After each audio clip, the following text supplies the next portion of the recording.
Hey gang, Shane Patrick White here, and welcome to Beyond the Process. Today we're going to look at the secrets of character design. There are some elements in character design that are really important to help you make more memorable characters. I'm hoping to cover what I've learned over the years working in comics, video games, and film, and maybe it'll help you in your pursuits. So sit back, relax, and enjoy the process.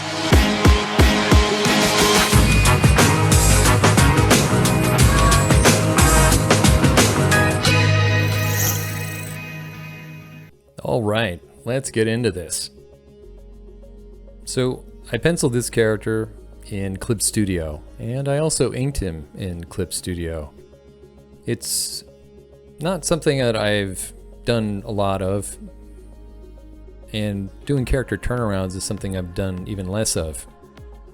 I started thinking about how animators go about designing films, and it's one of those things where some of the best practices come from outside of the areas of focus that you have. And so looking at animation and the budgets they have to work with, they can't afford to make mistakes. So I thought in this pre-production for a graphic novel series that I did last year, I would do some character turnarounds for each of the characters. What this will help with, or had helped with, is character consistency from panel to panel and page to page.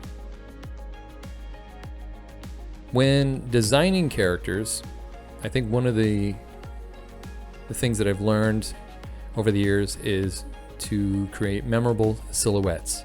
Silhouettes are really how we read the character from a distance. So a silhouette should just work in black and white. If you can do a silhouette and distinguish it from another character, and it's only black, then you know you're doing your job. That's super important. So it's not like you're designing a character in isolation.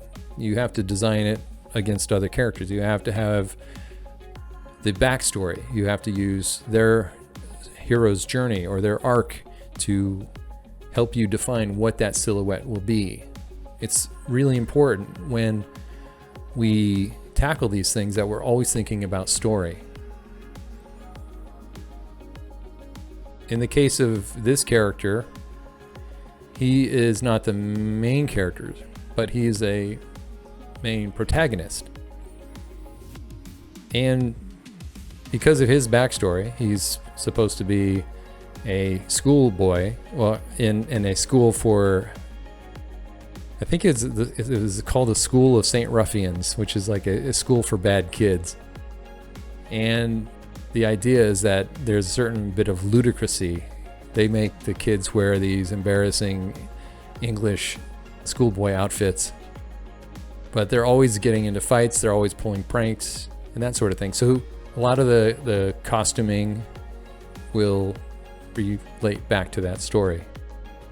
This character in particular has a unicorn horn on his head, which was the courtesy of the writer who came up with the idea.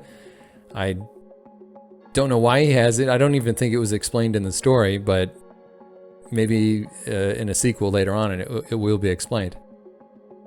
But a lot of these characters are kind of unique unto themselves. So when you see each of those characters, you'll get a better sense of what I'm talking about. Now, what I'm doing here is I started off with flats, and the flats, basically, I want to make sure that the color of this character stands out from the other characters in the series or in the project. And so blue was a defining color. It wouldn't necessarily be the color that I would say was evil or anything like that. So, I mean, you can pick colors like black or red that sort of say, evil or protagonist. But in this case, blue seemed to be the color that would work best. And then green and purple I think the tie is purple if I remember correctly. That is reminiscent of like the Joker. The Joker is mainly white and purple and green. Oh, this is the series, Unbelievable Ruth, and these are some of the pages that are from that series.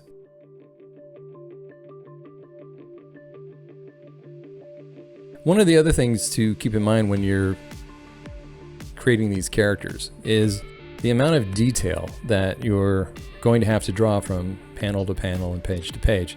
Piping is one of those things that looks really nice, but can come back to bite you a little bit later on. It's not one of those things that I learned until I worked on a project called Fear Agent for Rick Remender and Tony Moore.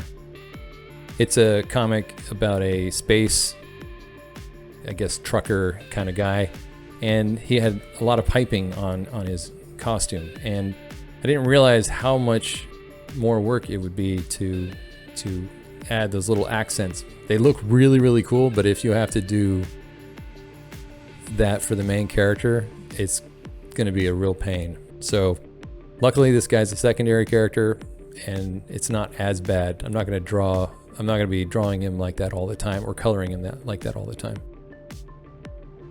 With this technique of coloring, I was trying to do something a little, I don't want to say different, but it was kind of like what I was doing, what I tend to do, which is like a hard brush to get the big solid shapes. And then I go in with a soft brush set to dissolve, and the dissolve kind of gives it a lot more grit. So when I'm turning the form or making the form stand out more, I try to incorporate the gritty dissolve parts of the brush to help sell that. I wanted to kind of keep the characters feeling like they were a little more rough and tumble, not so slick, not so clean. I think if you get too slick, it starts detracting from the story. So trying to select a coloring style that also fits is part of the way you can art direct a project, especially through characters. I mean, the coloring itself, I did the same on the landscape and the environments as well. So that way it's all homogeneous. And if I'm using stuff like the gradient tool, creating ramps, that's also set to dissolve as well.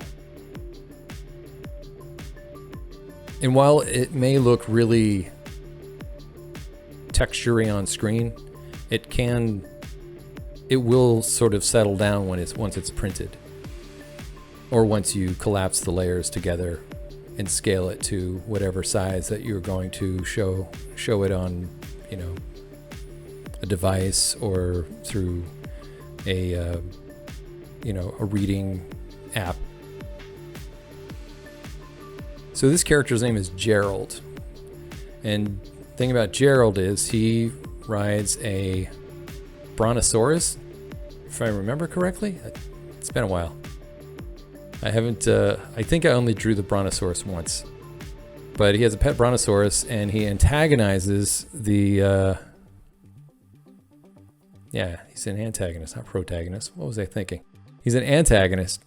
He antagonizes the main character, which is Ruth, and her cousin, Camille. And this was for a middle grade YA book that I pitched with the writer last year. And we're still kind of thinking about it and trying to figure out what the best way to get it out to market. One of the things that I wished I would have done earlier in some of my other projects was paid attention to color a bit more in terms of how much color each character will get. Characters like Batman, Spider-Man, they have maybe 3-4 colors total. Those are characters that are going to be memorable. They're going to be easy to draw. They're going to be easy for kids to draw. They're going to translate really, really well, no matter how poor the printing is. And that's something I learned a little bit, well, not a little bit, I learned from a friend of mine at a game studio, but I didn't put it into practice, and I paid for it dearly. So I did this project called Brawn years ago. It was a graphic novel, and this is the character sheets that I did with all the color callouts for each of the characters. As you can see, there's a lot of colors and a lot of characters. the two main characters, Braun and Maven, would end up looking like that when it was finally done. I also sent out these color callouts to the Flatter, which helped a lot. The Flatter really got me on track. They weren't choosing their colors, but they were choosing the ones that I needed. So I still ended up working a lot trying to get the colors for that project right. So with each of these layers, I wanted to let you know that if you were doing a black line and it's done digitally and there's no white, then you would set that layer to normal. If you do it traditionally, you would have to set it to multiply. That way the white appears invisible to the colors underneath. I have a flat layer, I have a layer for highlights, and I have a layer for shadows, which is super important. And then I have a layer for glows or special effects, so if they have glowing eyes or whatnot. And like I mentioned, if you do traditional line work and want to scan that in, just set that line work to multiply. It should be relatively easy. Here's some of the other characters. This is the main protagonist, Camille, which I had a lot of fun drawing. And this is her cousin, Ruth, the unbelievable Ruth. She's a very crazy kid. And then this is Camille's boyfriend, or soon-to-be boyfriend, Chad. Another thing with coloring too is you can do a thing called color holds, which are kind of nice. So if you select your black line and you isolate it, you can fill the black line with whatever color you want. So for instance, I forgot to do it on this jacket, but by setting the locking the transparency, I can then fill that with the color white, and then I would take and erase that black line off the black line layer. So when it prints pure. It'll look, pure white.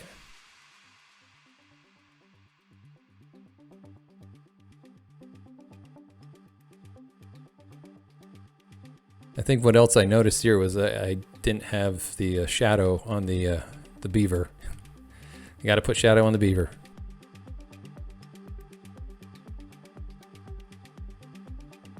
I ended up finishing these turnarounds, and they were super helpful. I loaded them up into Pinterest, and I was able to access them throughout the entire project, and yeah, it made everything so much easier. Thanks again for joining me today. If you found any value in this, hit the like button. Better yet, subscribe or tell a friend. Until next time, thanks for watching.